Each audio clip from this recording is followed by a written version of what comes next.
Sue here with you in Fans of the Framework.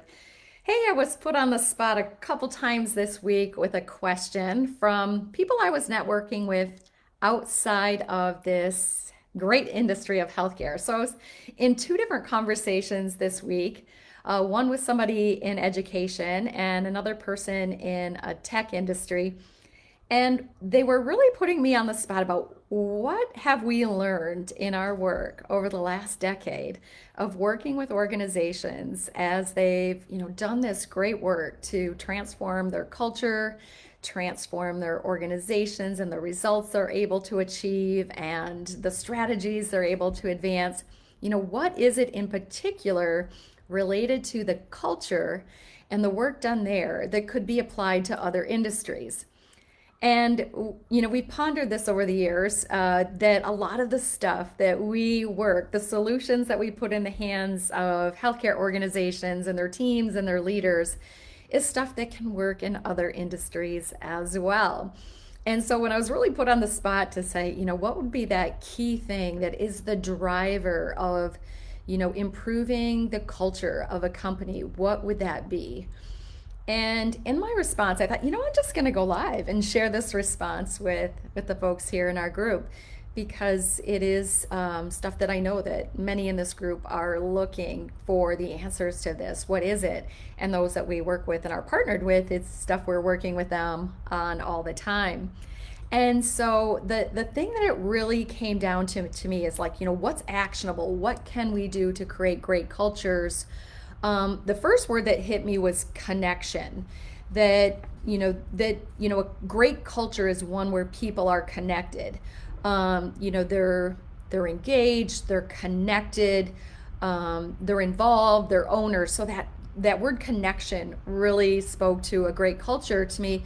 But then it's like, how do you create that? How do you create that? And I got to really thinking too, it reminded me of, when I was thinking about, great culture, how does it feel as a human to work in a great culture? And it reminded me of a quote I had read in a book. I can't remember the name of the book, but the author is Richard, Leider. And the quote is, "I am in the right place with the people I love, doing the right work on purpose." So, what if everyone in your organization felt like that, right? And doesn't that speak to a culture of connection? I'm in the right place with the people I love, doing the right work on purpose. Really speaks about connection. And so, in these conversations I was having this week about culture and creating company culture and the work that we've been doing and what's working to create these better cultures, and in fact, great cultures, is the pathway to connection and great cultures, and that sense of I'm in the right place with the people I love, doing the right work on purpose, is that it's really about communication, right? Almost all of it comes down to communication, and communication really is connected to relationships. So some people are like, they're so connected, communication and great communication and great relationships, they're so intertwined that you don't know what comes first. Do we have a great relationship because we have great communication? Or do we have great communication because we have a great relationship? They're just so connected. And the relationship, the communication, you know, that's the basis of connection and culture, is these conversations that are going on. I mean, if you just sat in your organization and listened, watched the body language and listened, you would get a sense of your culture. You can see it in the body language, you can hear it in the words. That is the culture, and it's all around you, and you're immersed in it, you're surrounded by it, you're participating in it, right? And so if you want to have a great culture, and you want to be on a pathway to strengthening your culture, strengthening the connections, it's really about that intertwine of communication and relationships. So communications and relationships. So at Capstone, it's not surprising that the work that we do has so much to do with communication and relationships. And in particular, communication. I'm going to go over just quickly some key tactics related to communication, but really, if you look at the root of it, what it's working towards is increasing connections, strengthening your culture. So, communication comes in many forms. It comes in transparency, and that's guided by a great communication plan. And that communication plan is really about a cadence of regular communication. Every shift, every day, every week, bi-weekly, monthly, quarterly. What is it that we have this rhythm or cadence of transparent relaying of information, right? And so when people are in the know, they're connected. When they're in the know, they're not wondering, they're not rumoring. They feel trusted with the information.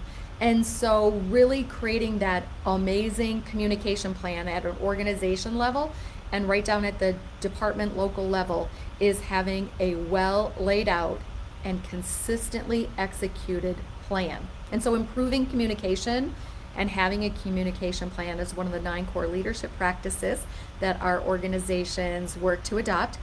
And in particular, they have their steering team as well as their employee or their employee communication and training communication team also working on developing and executing this plan, making sure that it happens. And then leaders are trained how to do that at the local level too. So communication as part of your culture, a communication plan, and that transparency and having a plan, and that plan becomes the promise. And every time you honor that, you develop trust, you develop connection. Transparency and a communication plan is one form of communication that really leads to a great culture. The other is your positive communication standards, and we recommend 12 of them, but these become the standard work for how we communicate with each other and with our patients. So this is how we communicate as team members, to work with each other and as we work with patients and families. And so having a clear standard for how we communicate is another great pathway to a great culture. And so 12 positive communication standards is recommended, and we actually have a team, patient experience team, that champions that in the organizations that we work with. So a communication plan about transparency, positive communication standards, which is about the patient and the employee experience, and our standard work around that. So when we're, adhering to standards like not blaming, when we're adhering to standards of hospitality, when we're adhering to standards of managing each other up, that really helps elevate our culture and our connections.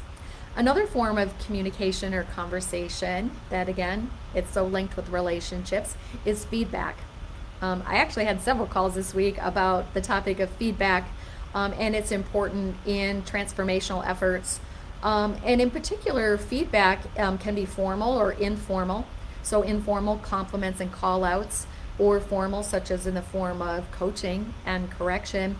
But again, very, very important tactic that helps to strengthen connection, relationships, and culture. It really is the pathway to ongoing improvement and to supporting changes. And so our communication around giving feedback and being able to give it, having the will and skill to give it, and the will and skill to receive it is important. And it's not just leaders to employees, it's omnidirectional. So anyone can give feedback to anyone. I mean, that's a mature culture. That is my definition of a really mature culture, is when feedback, both positive or constructive, can be given in the moment by anyone, and it's given well and it's received well, and it truly is normalized as an act of caring in our culture, that we care enough about each other, we care enough about our patients, we care enough about our results, we care enough about our organization to be willing to give feedback and to be willing to receive feedback, and that we keep that on a 3-to-1 ratio, 3 times more positive to every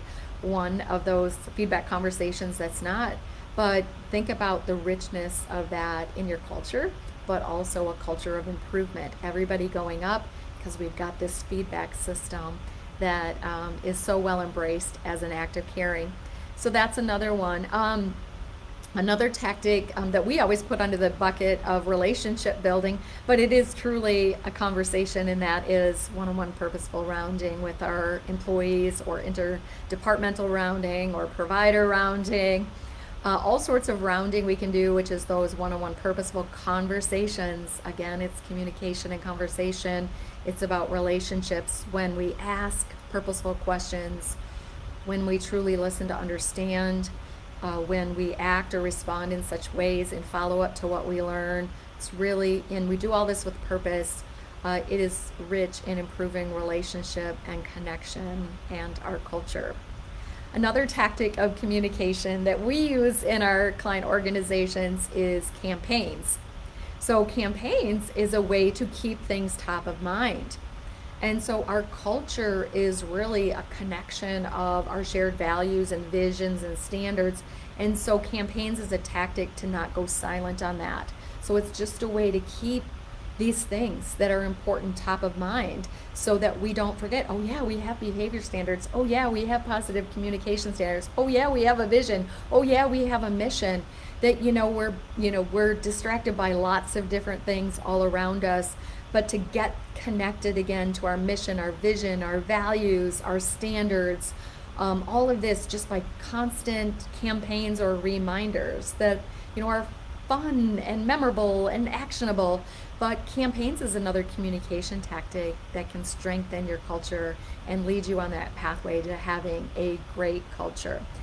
And so there, we got it. Transparent communication, having that rich communication plan that's honored, having those 12 positive communication standards, having great feedback systems that employees know and everyone has the will and skill to give and receive feedback, rounding conversations, and also campaigns. So right there, all of those practices are actionable tactics that you can use on your pathway to creating that great culture. There's other things too, like how we communicate when we facilitate improvement teams or team meetings, how we apologize, how we teach or train. Those are all communication tactics too.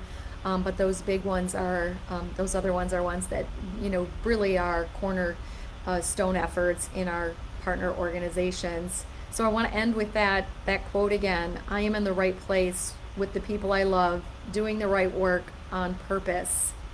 And when you improve your communication and relationships in that purpose of creating more connection and elevating your culture, boy, it can help more people feel this way. I'm in the right place with the people I love, doing the right work on purpose. So wishing you all the very best in your efforts as you continue to lead in your organization in ways that improves communication and relationships and strengthens your culture. Have a great rest of your day. Reach out in the group, Fans of the Framework, or we do have our website, capstoneleadership.net. There's a place on there, contact us if you want to reach out with a question, book a call with us to explore this even further. Have a great rest of your day. Bye-bye now.